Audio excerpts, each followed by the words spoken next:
Hello everyone, you are watching Ad Plus Home Twitter, and in this session of Indian Polity and Constitution, we will study Article 187. तो शुरू करते हैं बिना किसी देरी के। जैसा कि आपको भी पता है, भारतीय संविधान यानी इंडियन कॉन्स्टिट्यूशन को आर्टिकल्स में बांटा गया है और इन्हीं आर्टिकल्स को 22 पार्ट्स के अंतर्गत रखा गया है। इसी 22 पार्ट्स में से सिक्स्थ पार्ट में द स्टेट्स के बारे में बताया गया है, जिसके अंतर्गत आर्टिकल 152 से लेकर आर्टिकल 237 तक के सारे आर्टिकल्स आते हैं। यहाँ हम बस आर्टिकल 187 पर चर्चा करेंगे। आर्टिकल 187 पार्ट सिक्स के चैप्टर थर्ड के अंतर्गत आता है। चैप्टर थर्ड में स्टेट के लेजिस्लेचर के बारे में बताया गया है। यहाँ मैं पहले कंटेंट को इंग्लिश में रीड करूँगा, फिर उसकी मीनिंग आपको हिंदी में समझाऊँगा ताकि आपको कंसेप्ट ज़्यादा से ज़्यादा समझ आ सके। Article 187 talk about secretariat of state legislature. Article 187 में स्टेट लेजिस्लेचर के सेक्रेटरीट यानी सचिवालय पर चर्चा की गई है। देखिए, आमतौर पर होता क्या है, विधानसभा के जो और विधान परिषद के जो मेंबर्स होते हैं, अब वो तो मेंबर्स होते हैं भाषण देने के लिए या फिर बिल वगैरह डिस्कस करने के लिए, लेकिन उनके जो कार्यों को मतलब वो सही ढंग से काम कर सकें, ऐसा तो नहीं होता है। आप स्कूल का ले लीजिए, स्कूल में सिर्फ टीचर ही तो नहीं होते हैं जो पढ़ाते हैं, बाकी और भी कर्मचारी होते हैं।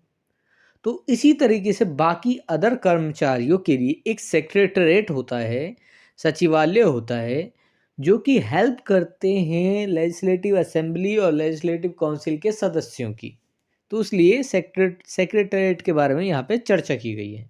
Article 187 clause first, the house or each house of the legislature of a state shall have a separate secretariat staff, provided that nothing in this clause shall, in the case of the legislature of a state having a legislative council, be construed as preventing the creation of posts common to both houses of such legislature. किसी state के legislature के सदन या प्रत्येक सदनों में एक अलग सेक्रेटरीट स्टाफ होगा, बशर्ते कि इस क्लॉज में कुछ भी लेजिस्लेटिव काउंसिल वाले स्टेट के लेजिस्लेचर के मामले में ऐसे लेजिस्लेचर के दोनों हाउसेस के लिए कॉमन पोस्ट्स के क्रिएशन या रोकने वाला नहीं माना जाएगा। देखिए, वैसे इस आर्टिकल में कहा गया है कि ईच हाउस को बताया गया है इसमें कि ईच हाउस के लिए कोई भी लेजिस्लेचर जो होता है स्टेट का, उसके हर सदन के लिए या सदनों के लिए एक सेपरेट जो है सेक्रेटरीट स्टाफ होगा। यहाँ सेपरेट बता दिया कि एक हर ईच हाउस के लिए, हर हाउस के लिए एक सेपरेट क्या होगा, सेक्रेटरीट स्टाफ होगा, सचिवालय होगा। लेकिन यहाँ दूसरी बात यहाँ पे लिख दी गई है कि इस आर्टिकल में जो है, आर्टिकल के क्लॉज में कोई भी बात इस चीज़ को नहीं रोकेगा कि कोई सेक्रेटरीट जो है कॉमन कर दिया जाए, कोई कॉमन पोस्ट कर दी जाए। मान लीजिए यहाँ पे सेक्रेटरीट की बात कर दी गई कि सेक्रेटरीट स्टाफ होगा, लेकिन यहाँ पे वह की एक और बात लिखी गई है कि दोनों हाउसेस के लिए कॉमन पोस्ट के क्रिएशन को रोकने वाला नहीं माना जाएगा। मतलब कोई कॉमन पोस्ट क्रिएट की जा सकती है स्टेट लेजिस्लेचर के दोनों लेजिस्लेचर के लिए, जैसे लेजिस्लेटिव काउंसिल और लेजिस्लेटिव असेंबली के लिए कॉमन पोस्ट क्रिएट की जा सकती है उनकी हेल्प करने के लिए। तो इस आर्टिकल में जो क्लॉज फर्स्ट में लिखा गया है वह इनमें से किसी बात को नहीं रोकेगा। देखिए, यहाँ प्रत्येक सदन यानी लेजिस्लेटिव असेंबली या लेजिस्लेटिव काउंसिल का एक जो है सेक्रेटरीट स्टाफ हो सकता है, लेकिन ऐसा भी हो सकता है कि दोनों का एक कॉमन भी सेक्रेटरीट स्टाफ हो सकता है। तो कॉमन सचिवालय भी हो सकता है, लेकिन आमतौर पर इसमें लिखा गया है कि एक सेपरेट जो है सेक्रेटरीट स्टाफ होगा, लेकिन कॉमन भी हो सकता है, उसके लिए भी मना नहीं किया गया है। Article 187 Clause 2. The legislature of a state may by law regulate the recruitment and the conditions of service of persons appointed to the secretariat staff of the house or houses of the legislature of the state। किसी state का legislature कानून द्वारा राज्य के legislature के house या houses के secretariat staff की सर्विस और अपॉइंटेड व्यक्तियों की सेवा की शर्तों को रेगुलेट कर सकता है।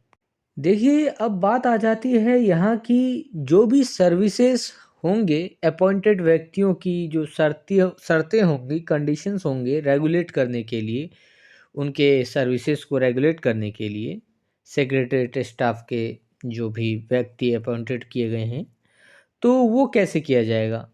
तो वो जो है लेजिस्लेचर के द्वारा, कानून द्वारा कर सकती है। स्टेट के लेजिस्लेचर कानून के द्वारा उनके सर्विस और अपॉइंटेड व्यक्तियों की जो सेवा की शर्तें होती हैं, उनको रेगुलेट कर सकते हैं। Article 187 clause 3rd, until provision is made by the legislature of the state under clause 2nd, the governor may, after consultation with the speaker of the legislative assembly or the chairman of the legislative council, as the case may be, make rules regulating the recruitment and the conditions of service of person appointed to the secretariat staff of the assembly or the council, and any rules so made shall have effect subject to the provisions of any law made under the said clause। जब तक कि state के legislature द्वारा clause 2nd के तहत प्रावधान नहीं किया जाता है, तब तक गवर्नर लेजिस्लेटिव असेंबली के अध्यक्ष या लेजिस्लेटिव काउंसिल के अध्यक्ष, चाहे जैसा भी मामला हो, उनसे कंसल्टेशन के बाद ही लेजिस्लेटिव असेंबली या लेजिस्लेटिव काउंसिल के सेक्रेटरीट स्टाफ में रिक्रूटेड और अपॉइंटेड व्यक्तियों की सर्विसेज के शर्तों को रेगुलेट करने के लिए नियम बना सकेगा, और इस प्रकार बनाए गए नियम क्लॉज 2nd के अधीन बनाए गए किसी कानून के प्रावधानों के अधीन रहते हुए प्रभावी होंगे। देखिए, हमने जो पिछला क्लॉज पढ़ा था क्लॉज 2nd, उसमें कहा गया था कि लेजिस्लेचर डिसाइड करेगा कि सेक्रेटरीट स्टाफ की सर्विसेज और अपॉइंटेड व्यक्तियों की सेवा की शर्तें कैसी होंगी, वो रेगुलेट कौन करेगा? लेजिस्लेचर। लेकिन यदि मान लीजिए कि लेजिस्लेचर यदि ऐसा नहीं करता है, स्टेट के लेजिस्लेचर द्वारा क्लॉज 2nd के तहत प्रावधान नहीं किया गया जाता है इस तरीके से, तो तब तक जो है गवर्नर जो राज्यपाल होता है स्टेट का, वो लेजिस्लेटिव असेंबली के स्पीकर और लेजिस्लेटिव काउंसिल के जो चेयरमैन होते हैं, उनसे कंसल्टेशन के बाद ही जो है सेक्रेटरीट स्टाफ में रिक्रूटेड और अपॉइंटेड व्यक्तियों की सर्विसेज के शर्तों को रेगुलेट करने के लिए नियम बना सकेगा। और इस प्रकार बनाए गए नियम क्लॉज 2nd के अधीन बनाए गए किसी कानून के प्रावधानों के अधीन रहते हुए प्रभावी होंगे। ठीक है, अब इसमें यह कह दिया कि गवर्नर का तो नियम तो बना सकते हैं कंसल्टेशन के बाद, दोनों अध्यक्ष के कंसल्टेशन के बाद, लेजिस्लेटिव असेंबली के भी और लेजिस्लेटिव काउंसिल के भी, लेकिन जो ये बनाए जाएंगे ये नियम, वो कानून के प्रावधानों के अधीन रहते हुए प्रभावी होंगे। ठीक है, क्लॉज 2nd में जो भी बताया गया है, कानून के मतलब कि जो भी कानून है उसके प्रावधानों के अधीन रहेगा। अब ये नहीं कि कानून के दायरे से बाहर होकर जो है गवर्नर कुछ भी नियम बना दे कि भैया तुम्हें नहीं अब 24-24 घंटे काम करना है। ऐसा तो गवर्नर कर नहीं सकती रेगुलेट करने के लिए कि सर्विसेज कुछ भी बता दिया, ये कर दिया। तो कानून के दायरे में प्रावधानों को अधीन रहते हुए ही जो है प्रभावी होंगे ये जो भी नियम बनेंगे। If this video is helpful for you, then please like and share this video, and if you want see some more these type of videos, then subscribe the channel and click the bell icon and select the all option for upcoming videos. And I hope you have a great experience by watching the Ad Plus Home Tutor.